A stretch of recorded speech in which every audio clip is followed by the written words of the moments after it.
Dia bukan hanya seorang pembunuh, dia juga pembunuh yang mesum. Ada semacam rasa sakit yang disebut rasa sakit Anda untuknya.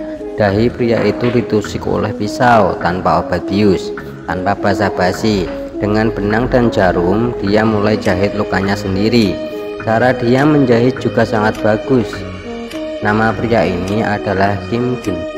Dari kecil dia ada seorang sahabat namanya Min So. Sejak kecil mereka sudah memiliki kebiasaan yang berbeda dari orang normal. Saat anak kecil sedang bermain petak umpat, kedua orang ini sudah terobsesi dengan sensasi membunuh. Mereka sering membunuh anjing dan kucing liar dan dimasukkan ke kantong. Mayat-mayat itu ada di sekitar. Tapi kedua orang masih berbicara dengan tertawa di sana. Ketika mereka tumbuh dewasa, maka lebih sadis lagi. Sudah bosan membunuh hewan, mereka mulai membunuh orang. Satunya suka menusuk, satunya suka menggores. Gayanya sangat berbeda dan memiliki prinsip mereka sendiri. Mereka melakukan pembunuhan pada malam hari.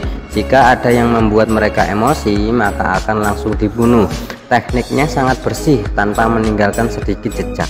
Polisi tidak dapat menemukan bukti. Dengan begini, kedua orang itu sudah membunuh puluhan orang. Suatu malam, polisi yang baru pulang dari kerja, ketika turun dari taksi, dia ketemu Ki Bum.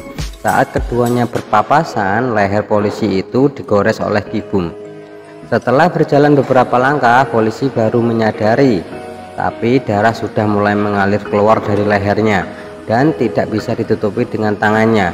Ketika polisi melihat ke belakang, saat itu Ki Bum sudah pergi dengan mobil.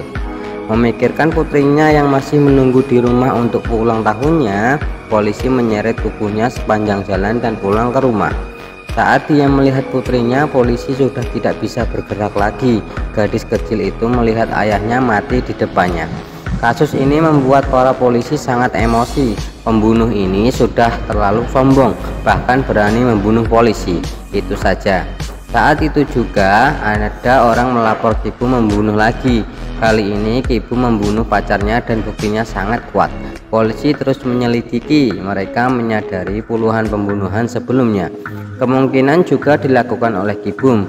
Tapi pada akhirnya karena bukti tidak ada cukup, hanya pembunuhan pacarnya yang dinyatakan bersalah.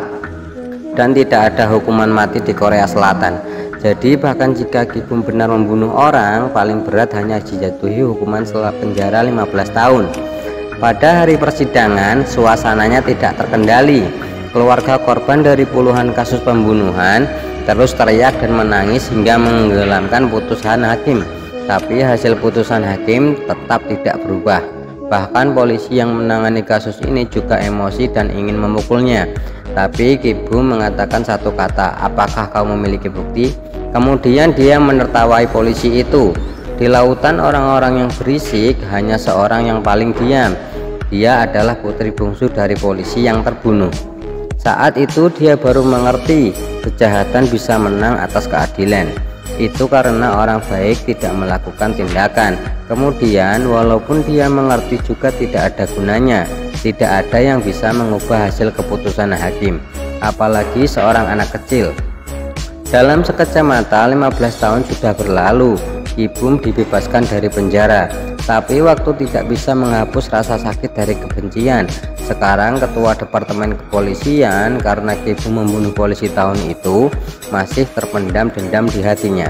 Saat Ki Bum dibebaskan, paman polisi sedang menunggu di gerbang penjara. Dia ingin memberitahu Ki Bum dia akan mencari bukti kejahatannya dan mengirimnya kembali ke penjara. Tapi Ki Bum mengatakan kata-kata yang membuatnya marah lagi. "Apakah kau memiliki bukti?" Bahkan dengan sombong dia meminta rokok dari polisi. Polisi menghadapi pembunuh di depannya sangat kesal tapi tak berdaya.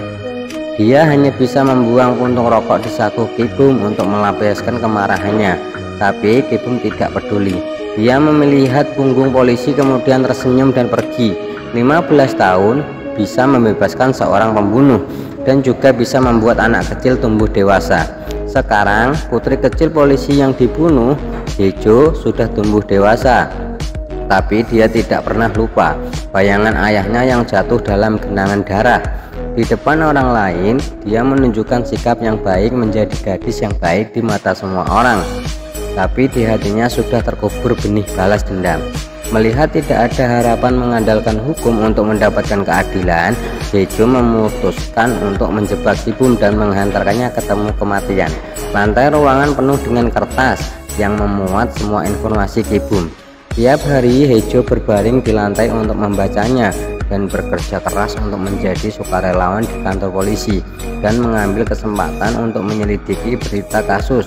Kembali ke sisi Kibum, sebenarnya Kibum yang baru dibebaskan dari penjara juga tidak mudah.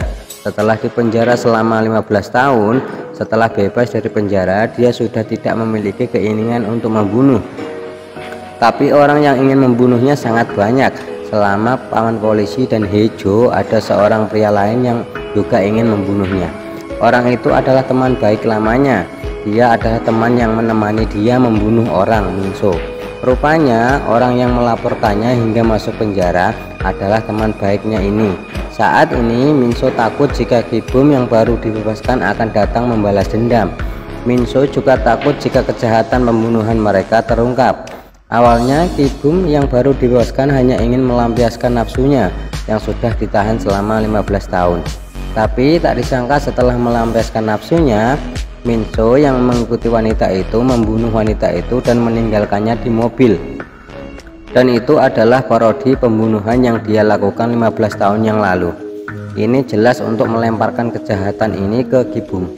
Semua ini dilihat oleh Hejo yang diam-diam mengamati, tapi dia tidak melaporkan hal itu kepada polisi. Tapi dia menggunakan kesempatan ini. Ibunya Hejo sering dipukul oleh ayah tirinya setelah banyak kali melaporkan ke polisi tapi tidak ada hasilnya. Dia juga meniru acara Kibum membunuh orang. Dengan batu dia membunuh ayahnya di pinggir jalan. Dia juga ingin melemparkan kejahatan ini ke Kibum. Tindakan kedua orang itu seketika membuat kantor polisi meledak. Metode pembunuhan yang sama muncul kembali setelah 15 tahun. Kibum kembali dibawa ke kantor polisi untuk diinterogasi. Dia juga berada dalam posisi yang sulit. Tapi yang dihadapi polisi masih masalah yang sama dengan 15 tahun lalu. Tidak ada bukti yang kuat, tapi polisi menemukan beberapa petunjuk di ponselnya. Setelah Kibum dibebaskan, dia terus menelepon seseorang. Orang itu adalah teman baik dari panti asuhannya, Minso. Dan orang yang memberikan bukti pembunuhan Kibum tahun itu adalah Minso juga. Polisi menemukan petunjuk ini. Minso memberikan bukti itu agar Kibum dipenjara. Suatu malam Minso masuk ke rumah Kibum. Kibum yang mengetahui itu langsung mengeluarkan pisau dan mengarahkannya ke pintu.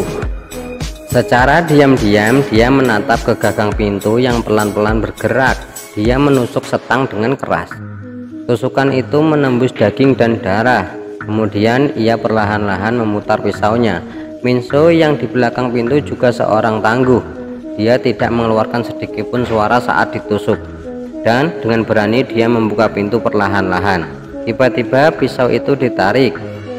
Dalam sekejap pisau tertusuk pada pintu dan hampir menusuk matanya. Saat kedua orang dalam suasana tegang, seorang polisi datang mencari Kibum. Lalu akhirnya melihat pria di belakang pintu itu. Ternyata itu adalah teman baiknya, Minso. Tapi Kibum tidak membiarkan polisi menangkapnya, namun malah membiarkan dia melarikan diri.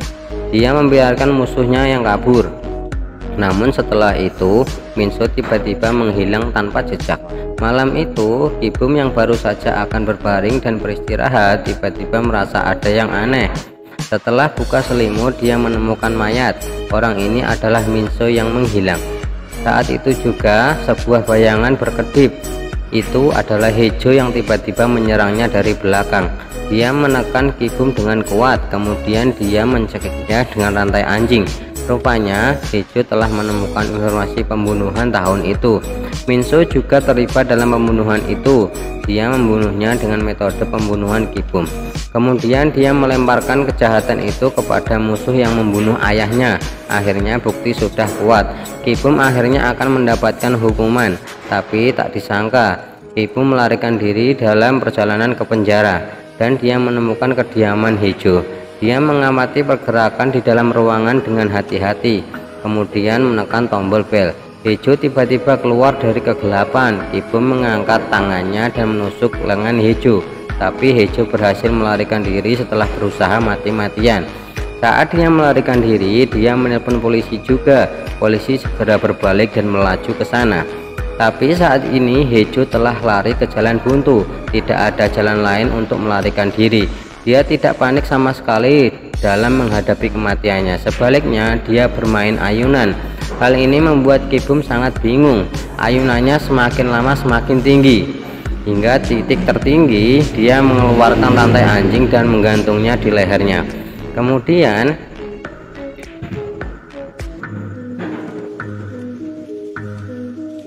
polisi akhirnya tiba saat itu, tapi Hejo sudah tidak bernapas.